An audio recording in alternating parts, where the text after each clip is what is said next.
Good morning, everyone. And it is with some bittersweet emotion that I welcome you all today. It's our last proposition for this semester. And our presenter today is Dr. Sachin Datt. He's been a core member of the proposition team. And he's a visual designer, graphic novelist, and has a master's in visual communication and a PhD from the Industrial Design Center in IIT. He's been working, of course, with the School of Design as the head of visual communication and has authored several graphic novels. And his research interests lie in storytelling and the potential of storytelling in branding, in advertising, and in education. He's presented a part of this proposition to us earlier, many years ago, and we are happy to revisit an extended version of this topic, Taxonomy of the Affective Domain, the Challenges and Opportunities. So, very warm welcome, and over to you, Sachin.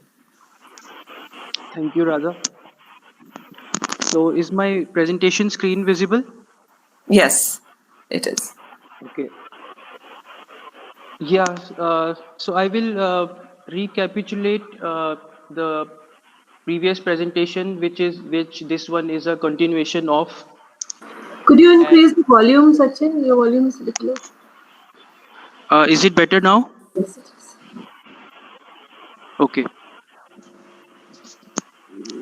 So this is in the context of the curriculum design process, where every course that happens in a classroom is aligned to different program objectives, which are further aligned to the graduate attributes of the university. So there is a process that every teacher follows so that what is being taught in the class is aligned to the goals of the university and of the college under which that course is happening. And it further goes down to selection of appropriate teaching methods and even the final evaluation. So in a good curriculum, everything is well aligned and connected with each other. So that is what is expected, that things should be properly aligned with everything. So just for example, using some keywords from graduate attributes from a program, if we look at the statements that form the graduate attributes, they can be divided into statements about knowledge, skill, and values. They form the three core components because as far part of the education, it's not only about acquiring knowledge but also skills and values. That is the belief, the underlying belief of university education. So and the learning outcomes, the defining of learning outcomes within each category is helped by, we take support from the Bloom's taxonomy, because and there are certain advantages that it provides. First of all, in helping us define, to move from a level of simple to more complex ideas that need to be discussed in the classroom. And more importantly, it provides action verbs. And action verbs really help in understanding what would be the outcome, the learning outcomes. They become observable. The changes that are happening in the student can be verified with the help of the action verbs, whether those changes have been successful or how successful the program has been in terms of when we finally evaluate the outcome of a course.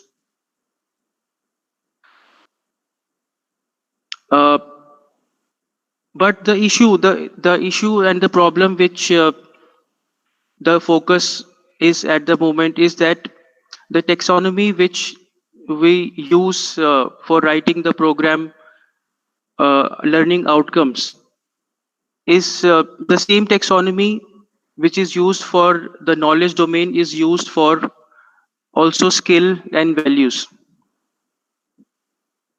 But originally, that the taxonomy that we use, the Bloom's taxonomy, is only meant for writing learning outcomes for the the cognitive domain, which is about the course content related to knowledge.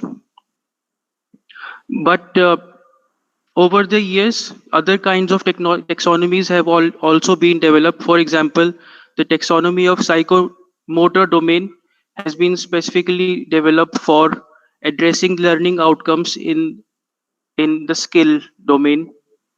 Then, and the taxonomy of affective domain has been developed to address learning outcomes uh, learning outcomes aligned with values. So there are actually three different taxonomies. However, the popular practice is that only the taxonomy of the cognitive domain is used for all three of them: knowledge, skill, and values. So this is the central problem, the challenge that is being addressed. How do we resolve this issue?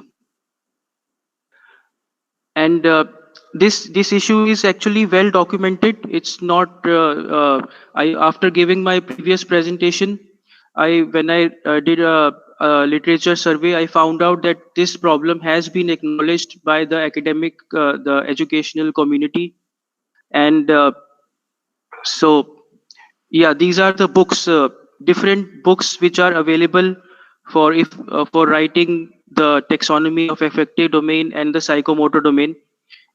And these are books written subsequently after Bloom's books, the famous book which everybody uses for writing the learning outcomes. That particular triangle that we have seen, which shows the hierarchy of uh, knowledge. So there are different books for these three domains. However, only the first one is used. So we will be addressing uh, the issues that are being covered in the taxonomy of affective domain. So coming back to this issue being a common knowledge in the academic community, so this paper addresses this problem. So in the context of just pointed out in architecture education has shifted from traditional focus on providing students with specific knowledge and skill sets or inputs to outcome based student centered educational approach. Within the outcome based model, students performance is assessed against measurable objectives that relate acquired knowledge and skills to performance expectations in higher level courses or real world architectural practice. Bloom's taxonomy has been widely accepted as a useful tool for defining learning outcomes. It references three domains that impinge on the learning process, including the cognitive, affective, and psychomotor. In practice, most of the attention is paid to the cognitive domain, considering the interdisciplinary and multivalent character of architecture as discipline. Curriculum design cannot be founded primarily on cognitive based outcomes. This paper argues that affective domain, especially in the field of building learners' personalized value systems, is essential to designing outcome based architectural programs.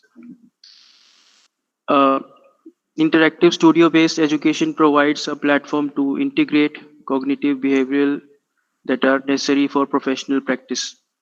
So, since architectural education is much more well established than uh, structure, so this problem has been identified uh, in the domain, and already there is discussion on addressing what should we do once the problem has been identified. So, because when we are writing the learning outcomes, we know that we are using only Bloom's taxonomy. We are not using the taxonomy of psychomotor domain or the taxonomy of affective domain, even though our learning outcomes do include statements related to affect and skills. So if our learning statements did not have any statement about value or skill, then that would have been fine. Things would have been okay. But uh, the learning outcomes are combination of all three of them, not just the affect the knowledge and the cognitive domain. So this is the brief summary of the previous presentation that I had, where only this problem was addressed. And now, so what can we do about it? Uh,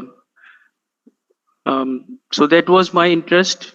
My interest or my curiosity got captured by this issue, and then I started thinking about what can we do now that this is the situation. So the question that emerged from this is that how to develop learning outcomes for courses in design using taxonomy of affective domains. So it's a straightforward question, because the taxonomy is already available. It's developed by Crastwell and Bloom. Bloom is the secondary author in this book, and so it seemed quite straightforward when I started, but the challenges emerged, and a lot of them. It was really almost a terrible situation for me, thinking that whether this topic is worth pursuing because the complexities were of that extent. So, continuing, so getting into now, the first step obviously would be to try to understand what the affective domain is about. What is this taxonomy? How is it different from the famous taxonomy that we are used to using, the Bloom's taxonomy? So in this one, so these are the set of levels of affect, uh, which are similar to the Bloom's levels. The triangle, which goes from more simple to more complex issues. So the first one is receiving, and so the explanation is given is more about awareness, willingness to hear, selected attention, listening. So then we have responding, active participation on the part of the learners, attends and reacts to a particular phenomenon. Learning outcomes may emphasize compliance in responding, willingness to respond, and just overall motivation.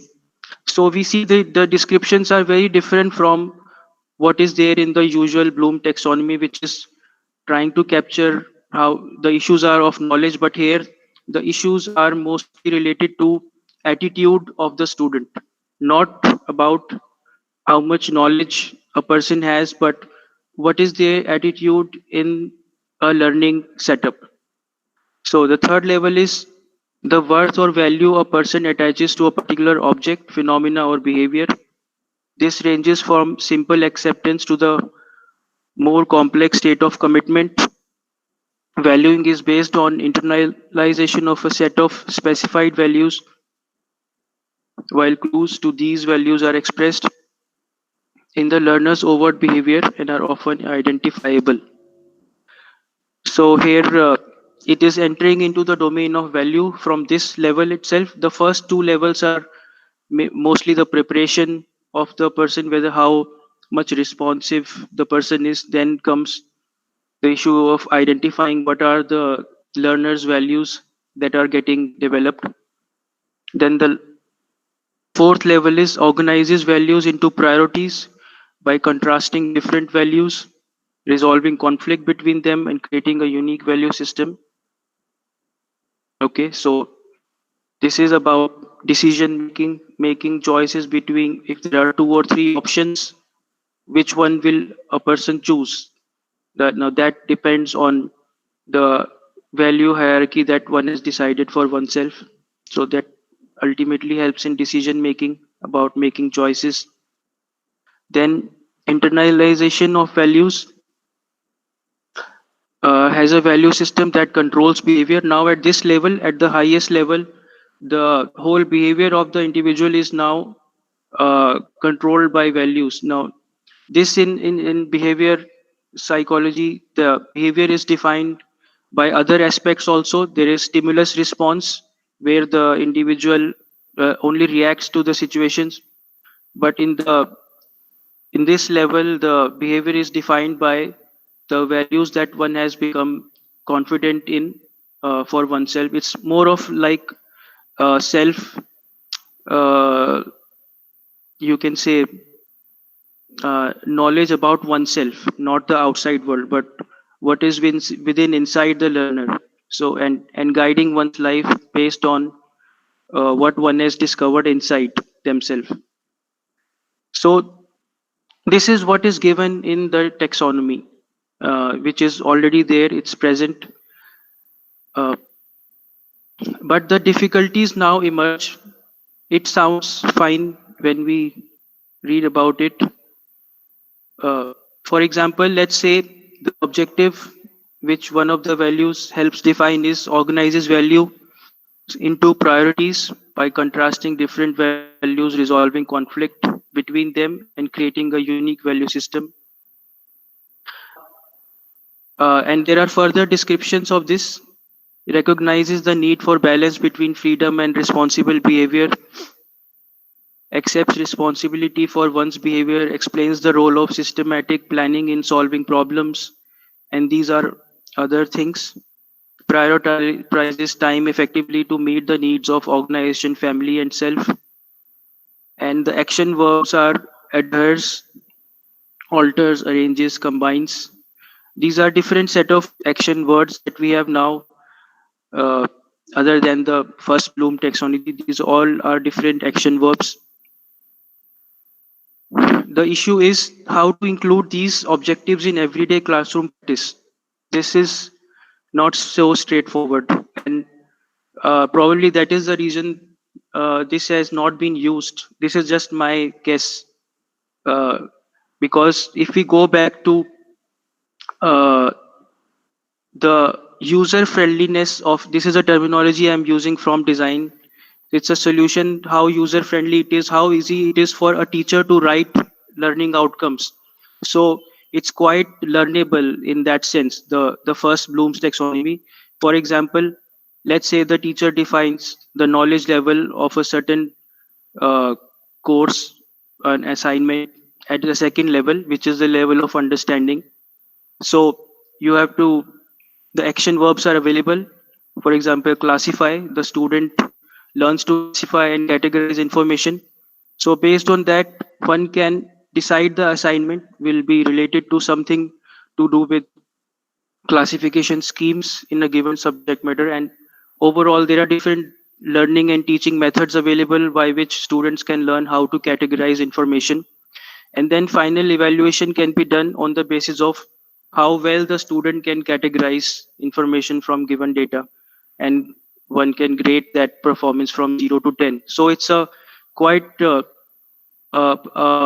process that everybody can learn, every teacher can learn, everybody, even if somebody has come from an industrial background, can learn this process and develop their course learning outcome and course objectives. But this is not happening in the affective domain. For, if we look at, let us say, the same objective, uh, let's say the affective level is organization, uh, and the action verb is adheres, alters, arranges, combines. What would be the assignment and how will it be evaluated? These are questions that are not clear. It would it needs different subject, altogether different subject. For example, adheres. It doesn't mean that certain rules are, that the rules of the college the student is following as it is, but that goes outside the subject matter itself. It means, are we going to add more subjects which are particularly dealing with this taxonomy? So at this point there was really a block, and and it seemed that uh, it would not be easy to go ahead further with it, because of these difficulties. About, these are practical difficulties, uh, and because increasing of number of subjects is also an issue.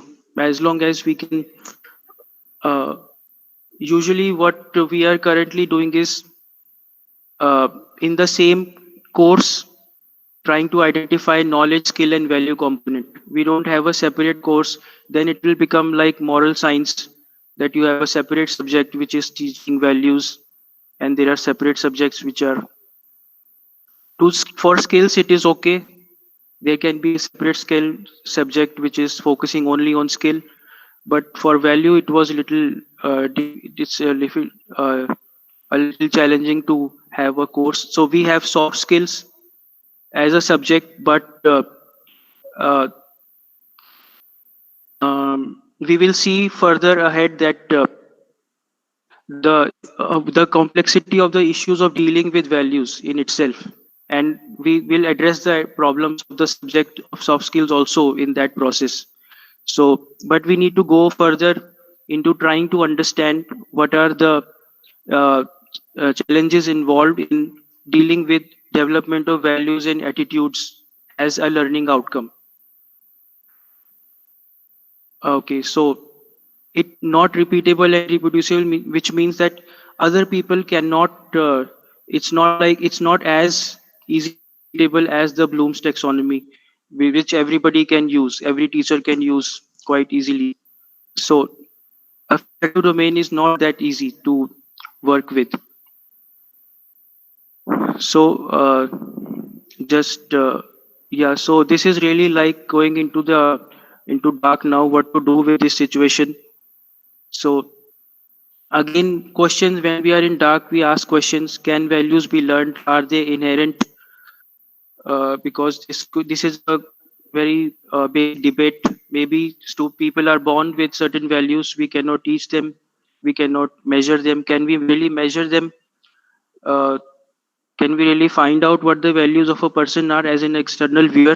So these are some questions that emerge. Again, go back to the literature on values. There's a humongous literature.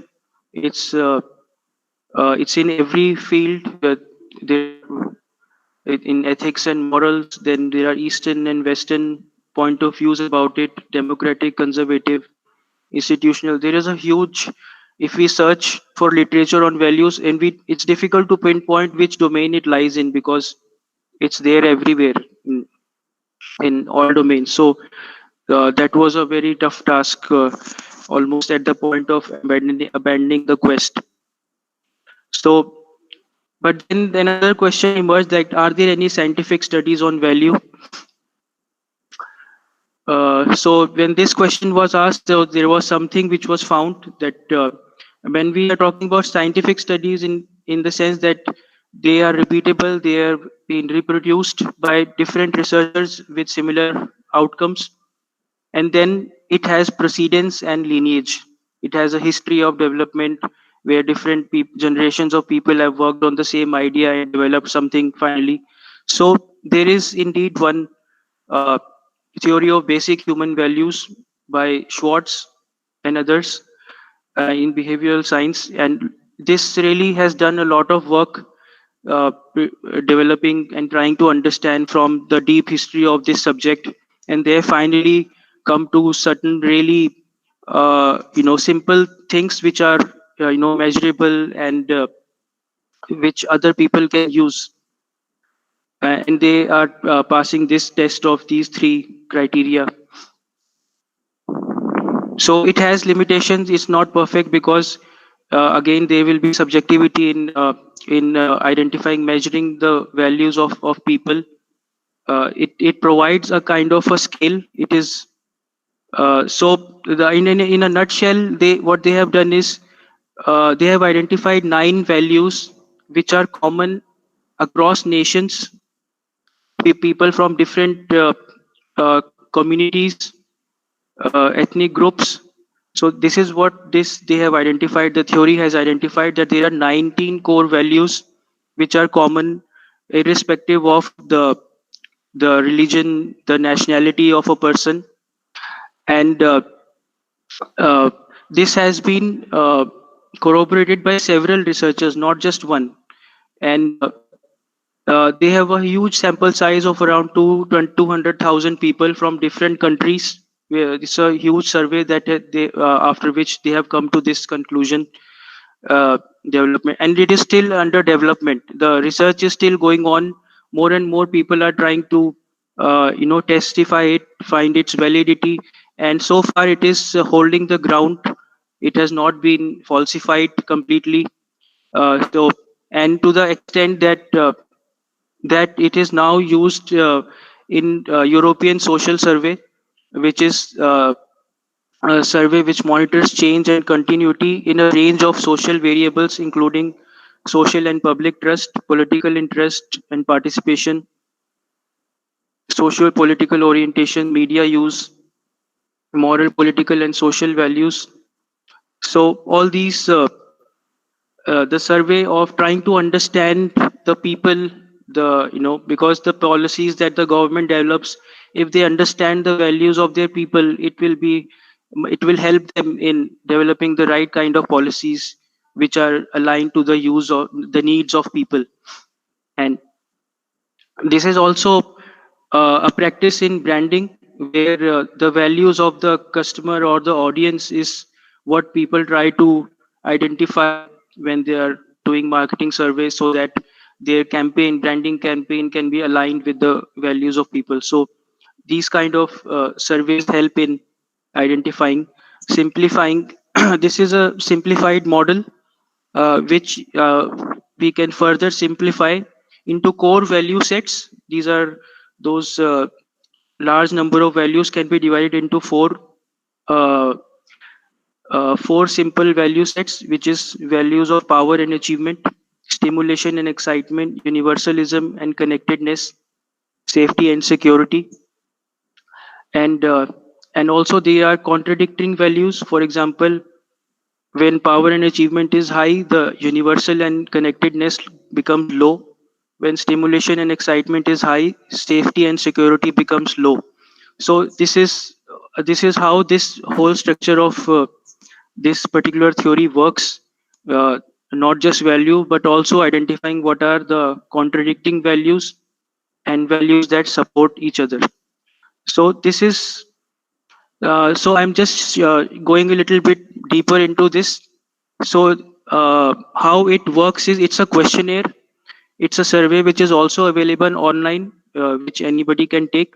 So it asks certain questions to the respondent. For example, it gives the statements about a person, and one has to say whether I'm like that person or how much I'm like that person. For example, she likes to take risks.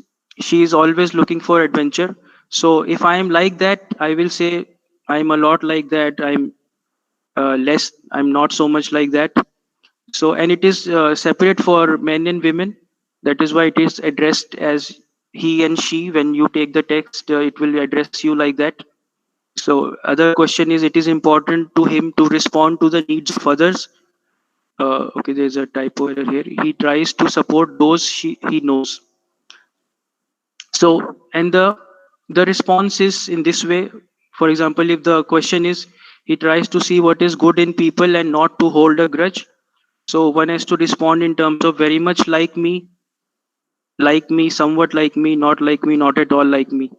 Or it can be done for someone else also, if you want to see what the opinion of that person is from another person's point of view. And this is the value set and question coming under the heading of benevolence. And the result of the test is shown in this way. The different values of the person are identified in terms of percentage. So how much is achievement score, how much is benevolent score, and the score value which is the maximum, it says, for example, it gives in the form of statement, top value that most strongly motivates you is security. So this is one. Uh, this is how the response comes, and the uh, it tells what which value. It just is some time to spend with oneself, to look at one's own life, what one is. It's some kind of, it's a that moment for a person when they are taking this test. Or it is if you are taking this test for other person, so how we judge other people. So it is that kind of a moment for the test taker. So I have also taken this test for the students, just to find out, because knowing a little bit more about them uh, through, it's a little quicker way of knowing about them. So not, it's a unstructured pilot study where just a student of 13 students in the classroom. So interestingly, what was found was that students who scored high in universalism as core value chose projects with greater social relevance, and students with high score on stimulation as core value chose projects that had more aesthetic appeal rather than problem solving. So there, uh, one could find the relation with what the students are actually, how they are choosing and deciding their projects based on what they are identifying them their core value as. So this gave some kind of an encouragement to go, that there is a element of repeatability in this theory, that it can be we can work with different people and similar result, uh, we can get certain results about understanding people. So the next step was, so how to adapt this model for defining learning objectives or and learning outcomes also in context of design curriculum. So it is just an exercise that is continuing to see where it goes. There is, I don't know where it will ultimately go, but still continuing taking leads and clues. So if we analyze the survey, the SWOT survey portrait, and each statement that is written there, there is certain common thing in all the statements, and use of the word important. So she thinks it is important to do a lot of different things. He tries to see what is good in others. So also it is important to him to respond to needs of others. So important word is coming everywhere. It is strange to see that there are 41 questions in this, and uh, almost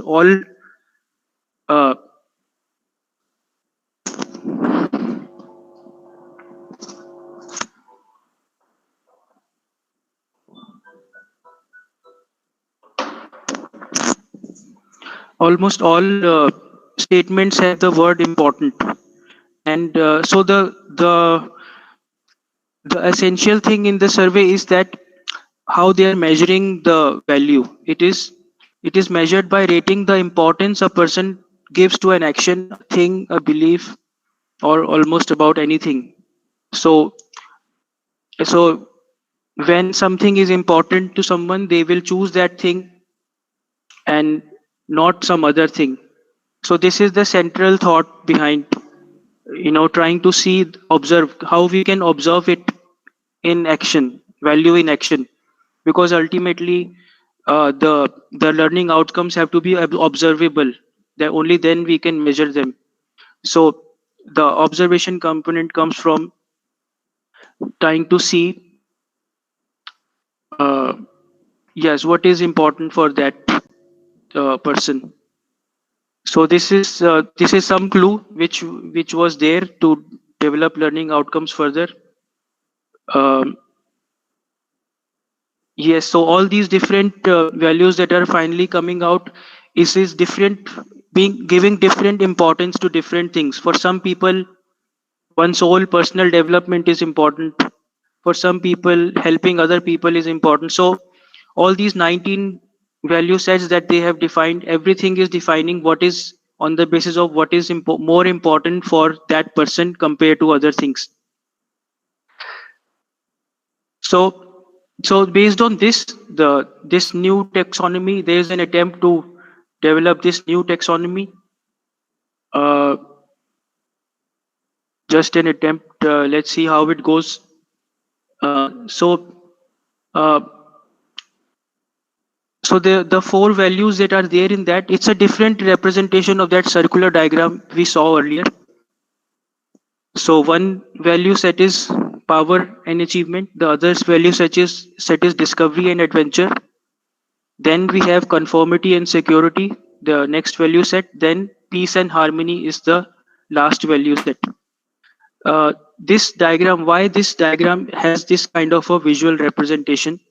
The the taxonomy of educational objectives are all in the shape of triangles, and triangle really represents one-sided development, excellence and more excellence. It is just going towards more and better, acquiring more and more knowledge. But the sign, the wave represents the downward trend, the reverse triangle also, which is more to do with giving up with the obsession of excellence a little bit, where we come to the point of security and conformity. And here, this is where the value of empathy is practiced, which is opposite to uh, you know excellence in going upward direction. So that is why this graphical representation has been chosen. The importance of going up and going down uh, is there. Now, some examples. So, program objective: appreciate the value of stimulation, exploring the unknown. This is, if this is the program objective. So, course objective. Let us say, for I've taken example of typography as course. Let us say, how do we translate that into the objective? Student will learn the importance of exploring novel typefaces. So this taken from this word importance taken from there. Then the learning outcome: student will acquire the habit of exploring new typefaces in visual design. So this the outcomes are in the form of habits. Now this is something debatable right now. This is so far I have thought that uh, ultimately the outcome of something being consistently important is development of a habit in a certain way, where uh, it becomes second nature to act in a certain way. It can be debatable, but it's left open to debate. The second one is imbibe the value of security, selection of appropriate visual forms for a given context.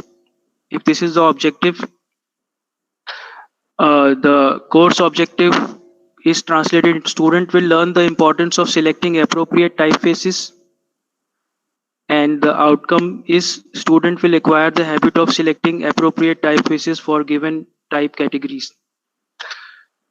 So let me re with another example. Uh, so let's say learning objective: student will learn the importance of negative space in a graphic composition. Learning outcome is student will develop the habit of leaving appropriate negative space around visual elements in a graphic composition.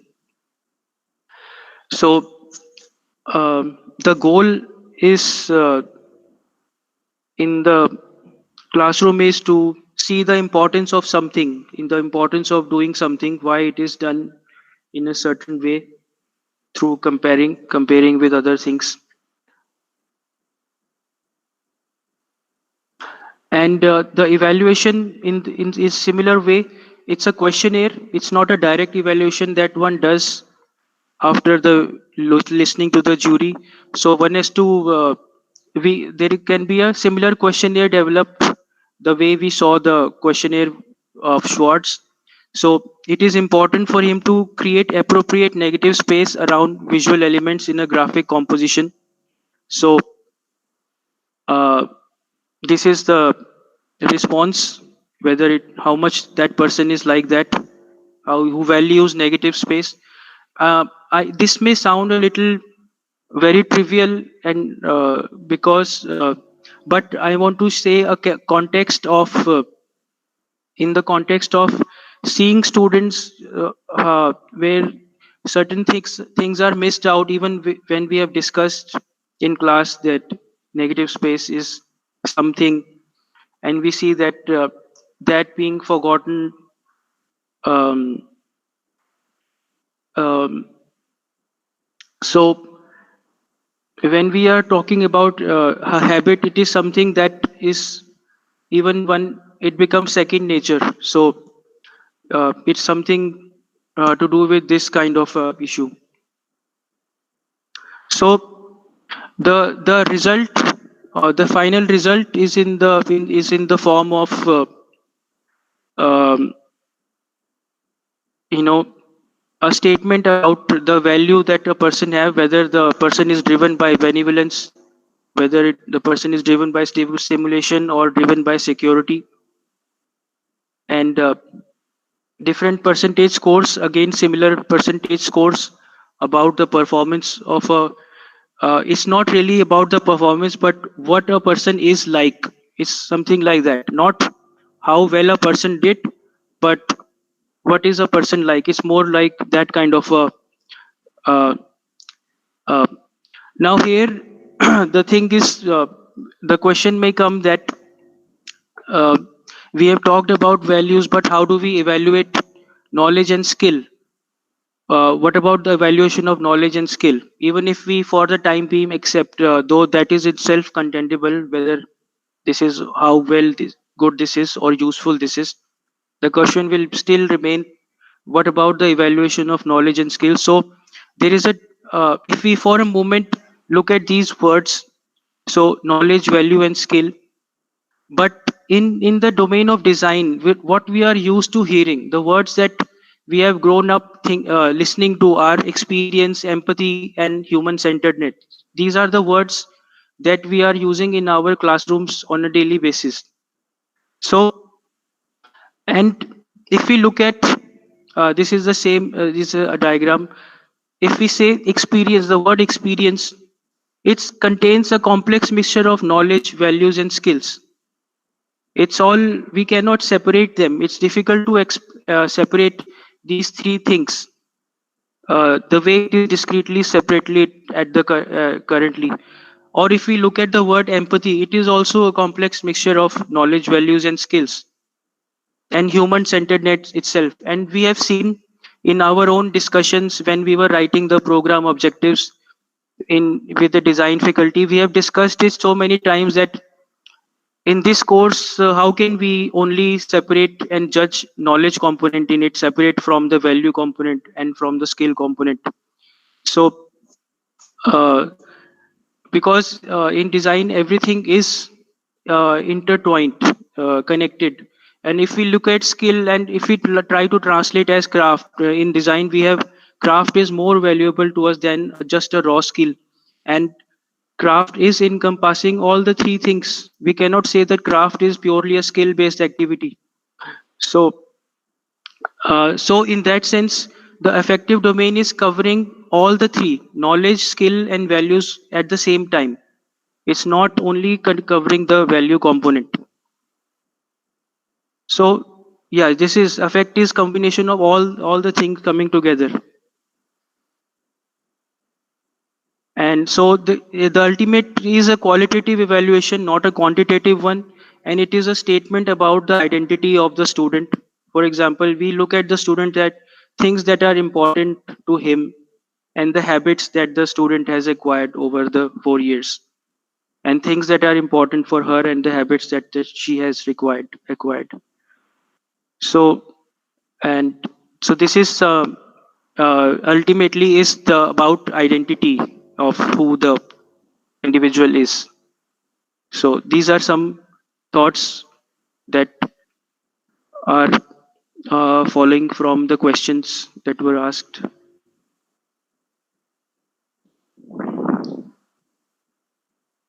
Yeah, so this is complete presentation. Okay. Thank you, Sachin. I remember about a year ago when we were changing our, or not changing, adapting our lesson plans to the Bloom's taxonomy, and all of us had to go through this, the starting point of all of this. Yes. And we've, yeah, I remember this discussion was so useful to us then, and certainly this revised version has given us so much more to think about. I'd like to open it up for questions, comments from anyone. You can also type in the chat box. Okay, can I jump into it? Yes, Mark. Okay. Okay, Sachin, thanks for this really gets us thinking about it. Now you did, so, I think there's one phrase in which you said, which really resonates with me as to what this whole design process is and how we can go about it, and that is resolving value conflicts. And I think, in a sense, a lot of what we are doing is, as designers, is that. So I think that is one of the key phrases, I think, which we should consider when we are working out our, what do you call it, learning outcomes or whatever we may want to call it. I hate these phrases anyway. So, but I get, yeah. Yeah. So I think that's where I think that I found, I found it very useful that I suddenly I have a phrase called resolving value conflicts by which to go about it. Yes, yeah, that's what it is. Yeah, that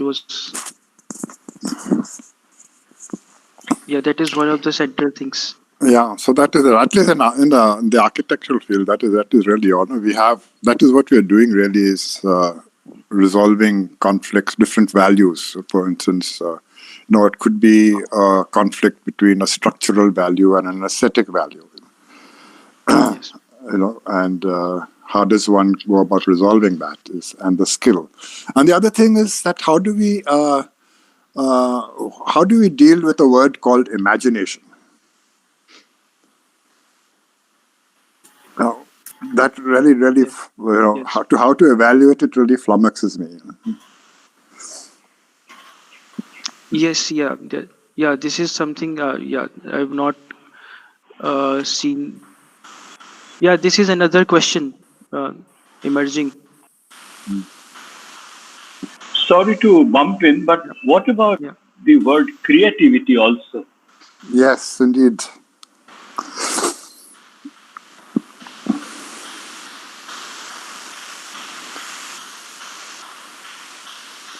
That really stumps us, doesn't it? Yeah. So in the value survey, the words that they have used is, again, I don't like those words, but they have called this at. Let's go back to that and this particular diagram here. No, but why don't we think our way? Why do we have to think the way they think? Yeah, I think so too. I mean, what is one's contribution, you see, in this kind of presentation? Because if you have to simply follow somebody else's thinking, then it is something, which is quite contrary to an imaginative creativity. So in this one, it is referred to as openness to change.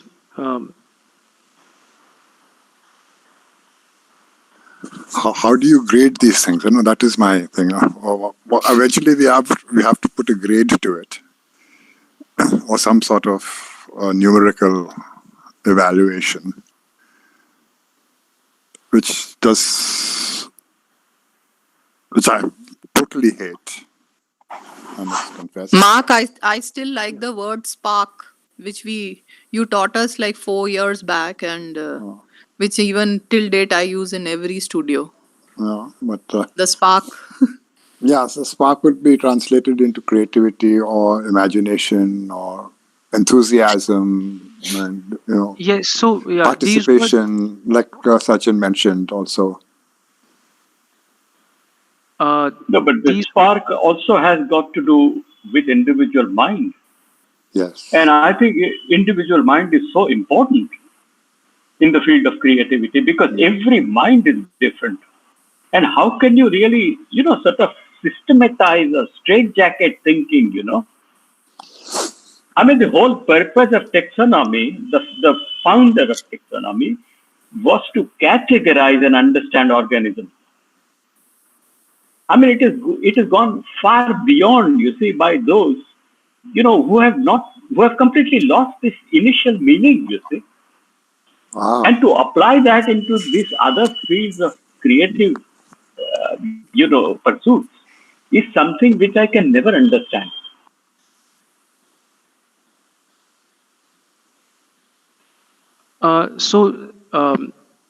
Sir, even I don't. I'm also not in the line of measurement of these highly subjective things. It is in the context of what we have. We are currently using the Bloom's taxonomy, which is uh, about the cognitive domain into the domains into creative domains. So it is in response to that, and uh,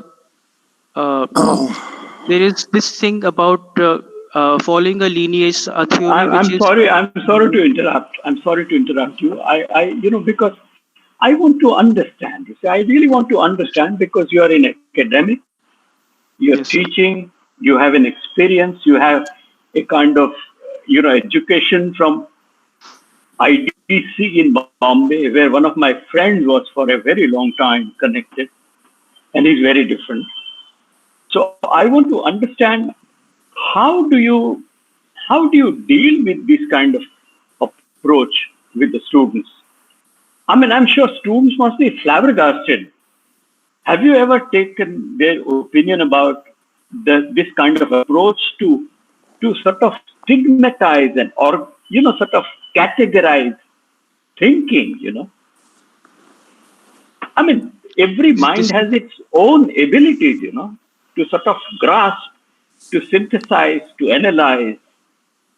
I mean, how can you really standardize these things, into, I mean, Bloom, I think it is a Bloom to my mind, And I really fail to understand how could this be an approach in teaching.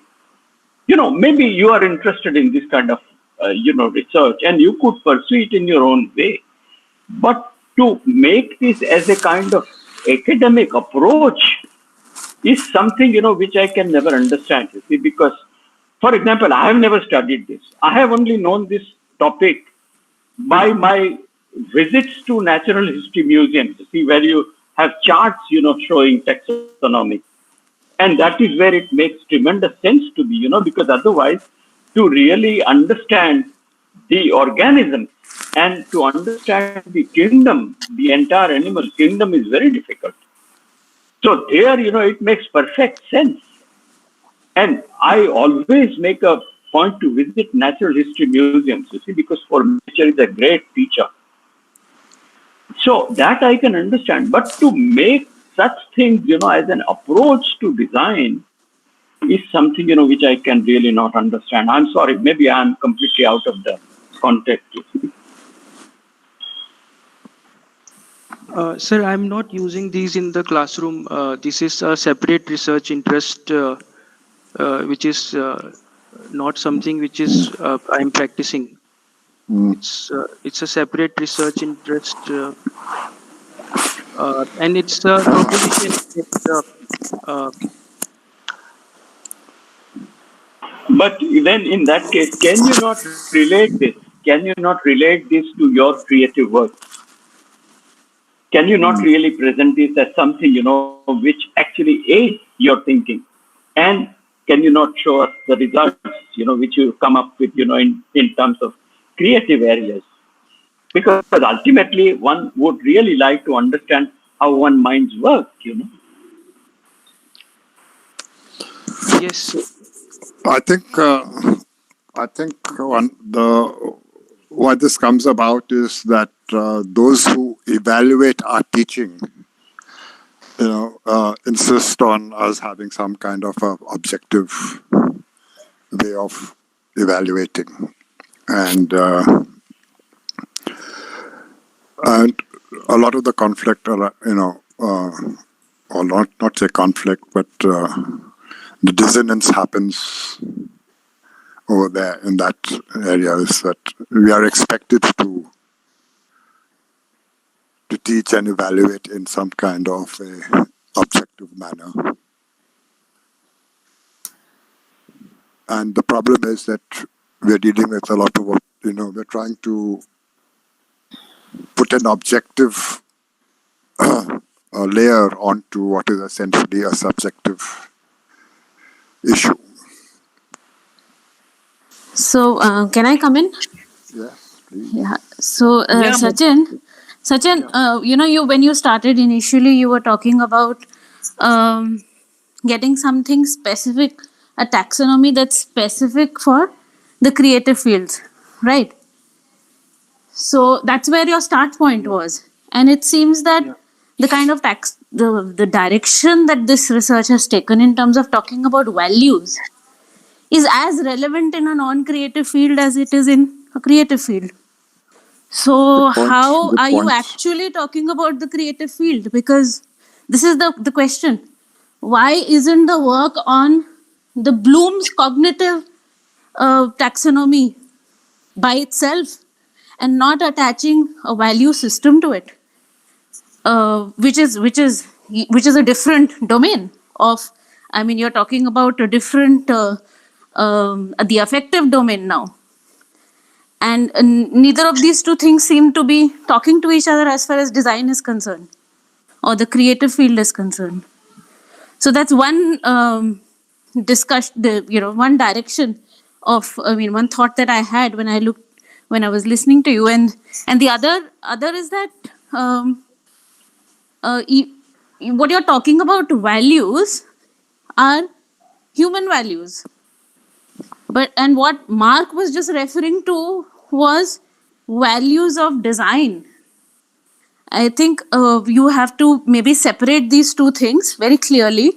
So, for example, when you say that, okay, my value is a this person is a human-centered person, it's about that person. But when you say that I would like to, does this design cater to a value which is, or how does this design, you're assessing the design and not the person, right? The outcome. That's what the learning outcome is. So you're talking about the outcome and you say, okay, how does this design respond to human-centeredness? Because that's my value. So these two things are very different. You are assessing the person versus I think the outcome has to be assessed, understood. So, two things that you need to maybe consider when you move ahead with this thing. Yeah, these are all the questions which are there. These questions are there. And there is a lot to think about in this area, and a lot of things I don't know at the moment. It's emerging from the questions that the basic thing is that is about evaluation, and because ultimately we do have to evaluate in the current system. So what are the other options that we have? And these are some of the options that I am proposing, and a lot of questions are there. It's still to see whether... So no, but my point is, Sachin, that, sorry to interrupt, but my point is that this is not about design. This is not about creative fields. It still needs to be understood. What would it mean? So what would even the original taxonomy mean for the creative field on its own? Why isn't that being questioned? Why are other layers being added to it without that being understood? But the original taxonomy is the effective taxonomy also. No, I don't mean it in chronology ki pehle kya aaya tha. I just mean what is being used. The Bloom's taxonomy, which is being used, which is your start point of this discourse, that itself has, as you have rightly pointed out last time, that it has certain gaps as far as design is concerned, creative thinking is concerned. So I feel that if you don't address that, you will never not be able to add more layers to it.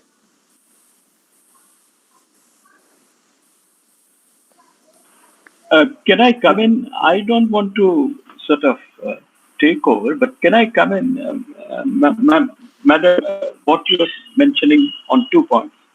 One is, as Mark was mentioning values, I think values are total. You see, values in creativity reflects your values as a human being. That is one thing. You see, I think Seven Lamps of Architecture is one of the finest examples of, sort of explaining, characters of a creative person. The second thing is that creativity is one. Every human act is creative. So I think this is something, which needs to be also understood. And when you say every human act is creative, I think there is a huge value, added to this entire, human being, The only thing, which is not creative in a human being is something which is extremely speedily recognized, and that is, when they start distracting some or destroying something, or distraction comes into the case.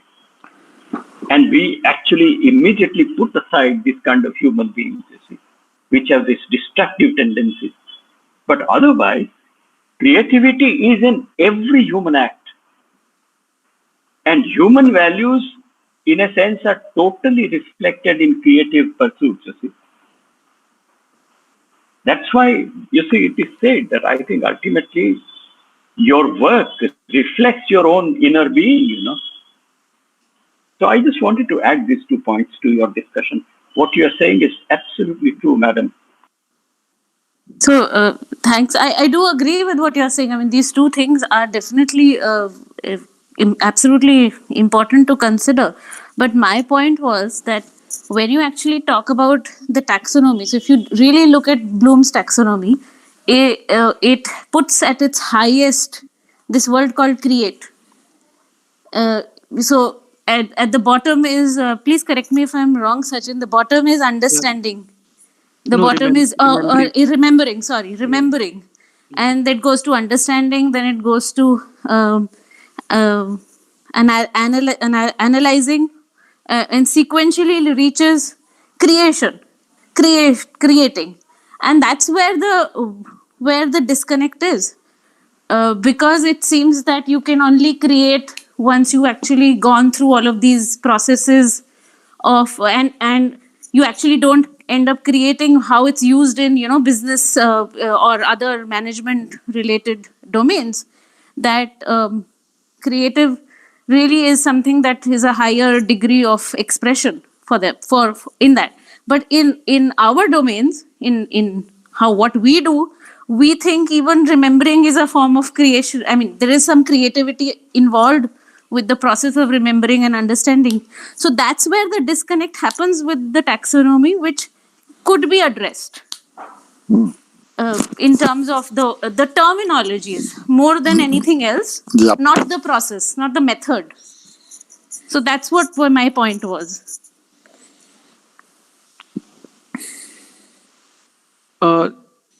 So what about the fact that Bloom himself has brought a different taxonomy for effect?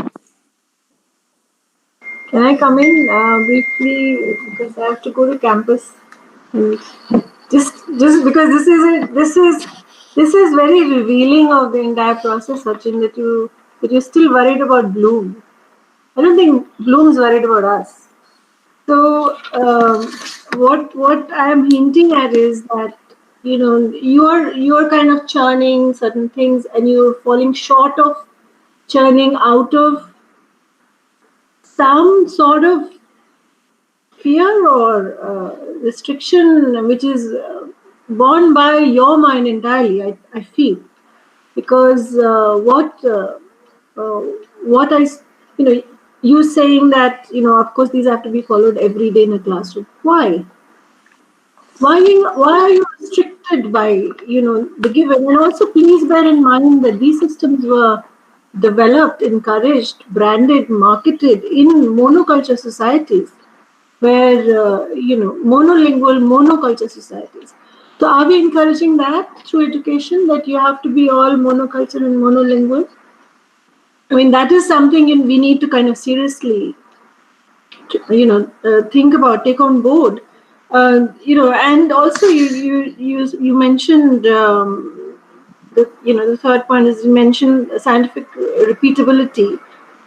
Is scientific repeatability regardless of a context or happens only within a context? So although we kind of, look for scientific evidences, isn't it true that its efficacy relies so much on a given context? And of course, the scientific processes are bound to fail the moment the context changes. So whose fault is it? Is it the fault of the scientific process or of the context? And more often than not, we blame the context. So these are points for you to just ponder upon, and also, there is a difference of value between the value that is assigned within the educational system and within a business or a branding exercise. So do you want to kind of keep that distinction?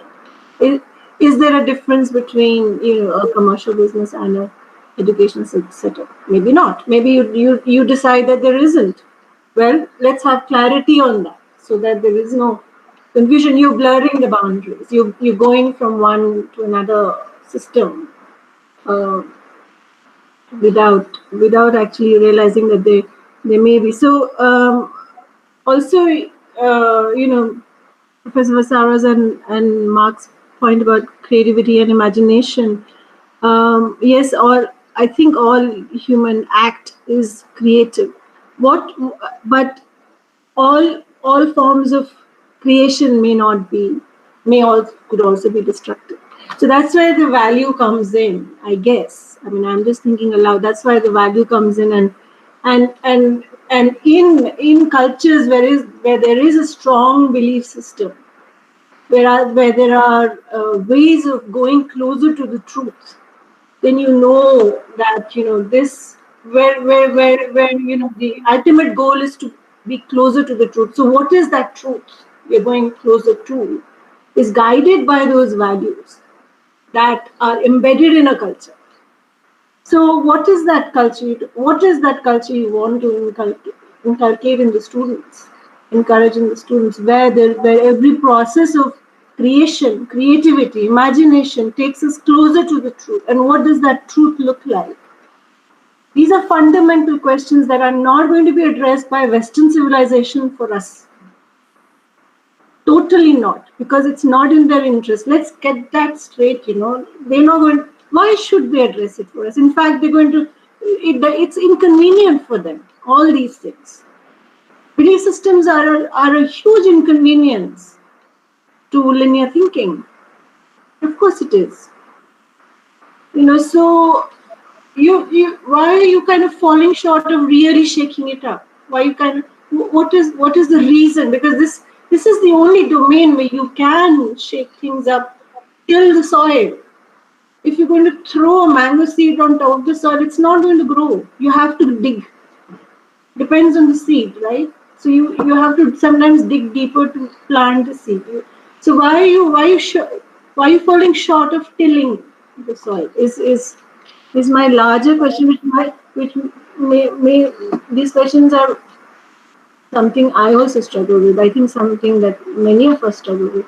So I'm not saying that these are instantly answerable, but this is the domain of a postdoctoral research where you should not feel that you're inhibited by a certain set of ideas that are in the mainstream and larger domain.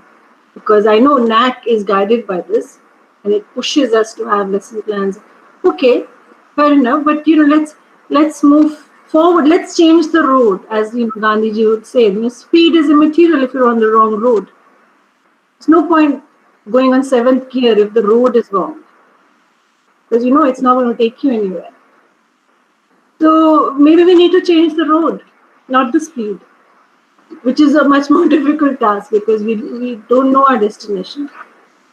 So these are things that are of larger concern, and triggered by really valuable comments by Professor Sabra and Mark, and I think these are really important things to think about. Thank you. Yes. Thank you, ma'am. Thank you, Sachin. I think it's also sparked debate because of our own, everyone we all have our own relationship to Bloom's taxonomy and our frustrations with it, our grappling with it every semester. But thank you. I mean, it's of course revealed a lot, the discussion, and thanks for your presentation for doing that, for actually, bringing together all these points which we keep thinking about as we work through our lesson plans. And thank you for that. And thank you, Amrita, Mark, Professor Basavra, and Vibhuti for, pointing out again for all of us the gaps and in the system. And hopefully this has been useful for you, Sachin. And as we... Yeah, all to be taken in the spirit for which proposition is, that is the platform to get our research sort of torn down or propped up and new threads to emerge for the speaker and as well as for us as listeners. So thank you. Are there any other questions? Sorry, Professor Vasavra, would you like to add anything more or? No, this has been extremely stimulating. Sorry, yes. And, oh, sorry. So I just wanted to add that I think this proposition, like you said, Radha, was opening up a discourse which is very important for schools like us to get into. And also, I feel that, when we talk about Bloom's taxonomy and the cognitive and the, affective domains and all of these domains, then I think we need to first understand and internalize these things and actually take up examples, take up, our understandings from our teaching to make it more real. When we talk about why we have a problem with, if we have a problem with Bloom's taxonomy, why? What are the instances where we actually find the conflicts in that and applying that to our teaching methodologies in the assessment frameworks? And what is it that we find missing? I think that is the first step that the proposition, of course, opened up the debate, but I think we need like maybe week-long discussions, with each other to bring these things out. And it would be great to actually have those very, very long, detailed, kind of workshops where we can question, and internalize and externalize, all of these concerns. So, let's. I think what has ended up happening is that we, instead of maybe getting into depth into each of the dimensions, we sometimes maybe because we're not, as you said, the frustrations and the struggles that we face. So somewhere or the other, maybe we are not able to, why we're not able to develop our own framework probably is because we're not able to grapple with the nitty-gritties and nuances of this framework in detail to a very taking our own examples and our own understandings from our teaching processes and all of that. So maybe I think I would say that great that we had this proposition, and of course it's really what we have to, as teachers, as people, researchers, of course, there, but we have to, of course, if not us, then who can actually get into this whole discussion and debate and discourse. So I think we should certainly, take this forward and do maybe a week-long, cross-questioning and questioning kind of a workshop. That's all I wanted to add here. Let's do that, Parul. I think great idea. Why not? Absolutely. Thanks. Can I add something? Yes. No, I just want to put on record my extreme appreciation for this, you see, and my gratefulness to you for inviting me, because I have not seen these kind of faculty dialogues or presentations in any other school. I must tell you that I have been visiting many schools in India, and some of them are quite old. But I have not really seen this kind of activity happening on a regular basis with this kind of participation and seriousness of presentation. So I want to, I want to put on record my, grateful thanks to you for inviting me and making me a part of this. And I wish you continue this, because from the next Friday, I'm going to miss this. So I would urge you to continue doing this as soon as your next semester begins. And I also would request you to make me a part of this. Thank you. We're greatly encouraged. Thank you so much for that, Professor Masaura. And it's actually, the online platform has really opened up, it's so great that you've been able to be a part of this. And no, I think this is the great advantage, which has happened, Yes. because I think everyone throughout, is accessible now. You see, it is extremely easy, and I think we are all doing that, you see, out of our necessity to somehow continue our exchange and interactions with people. And these platforms, which are really adopted, are really a great help, and it adds to value. You see, you never feel stifled or isolated. Yes. And in fact, you feel more in conversations with the colleagues and others, Yes. than ever before. So thank you so much. I'm very grateful to you. Thank you.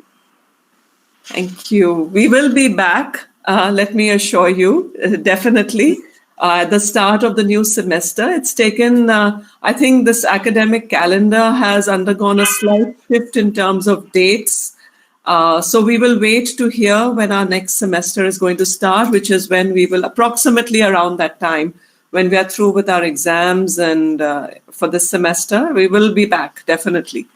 And you will, we are very happy to know that you would be there to continue this journey with us. And since it's your faculty is extremely vibrant, I must say. I've never seen such faculty anywhere, where they are equally participating. And that is a real good strength you have. So I think it would be something, which would be extremely important for you to continue. They're great colleagues, and, intellectual rigor, which is keeping us all going. Yes. Absolutely. Thank you so much. I'd just like to end, because since it is the final proposition, I think it would be very remiss of me, for the semester at least, it would be very remiss if I didn't, just go through a word of thanks for all those who have helped us, encouraged us, and put us, helped us to develop really this platform so first of all, of course, to our Dean, Vibhuti, who's pushed us and, made sure that we've, done this with the kind of the rigor that she always envisioned for it, and with the regularity and with the professionalism that, it has, that this platform has given us. And of course, I'd like to also thank the deans of SSD, and earlier Jayanti was here, very, very instrumental in getting this online and, starting us off. And Professor Sashi Menon, who has been, been encouraging. SSPD, School of Planning and Development, there was Prab and Ajit, both who have been part of the team from the beginning. Of course, I'd like to really thank all our colleagues and supporters, who have, who come every 2 weeks, participate, encourage. We take discussions offline, online, and it's, enriches the entire environment that we are a part of. But specifically, I'd like to thank among them Bhavna, Himanshu, Sruchi Modi, Amrita, for sort of being part of, putting this together.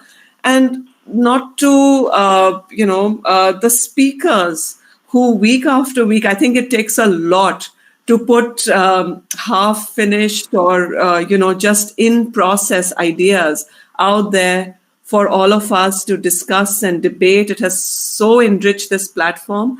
And all our speakers from the beginning, Tanaya Verma, Mrunali Balki, Piyush Das, Aruna Bhardwaj, Kanupriya Diol, Tapasya Samal, Parshati Datta, Sobia Ahsan, Sanya Siddiqui, Srijani Hazra, and Sachin Datt. And of course, to our fabulous proposition team, Sachin and Srijani, who've worked tirelessly, and big shout out to you guys, and of course Sobia, who's comrade in arms as we go through this every 2 weeks. So thank you all, and thanks to all of you and Professor Vasavra for coming and encouraging us so much. So it was great learning for me also. Thank you so much. And thank you, Vibhuti, for January. thinking Have a of me. wonderful year. Thank you. And a great festive season, and a successful end to this semester, which has been trying in many ways. But thank you all for giving us. And thank you, Vibhuti, for your encouragement as always. Best wishes. Best wishes. Thank you. Thank you.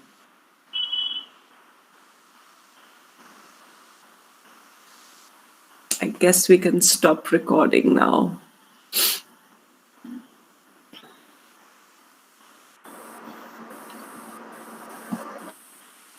Thank you. Bye-bye.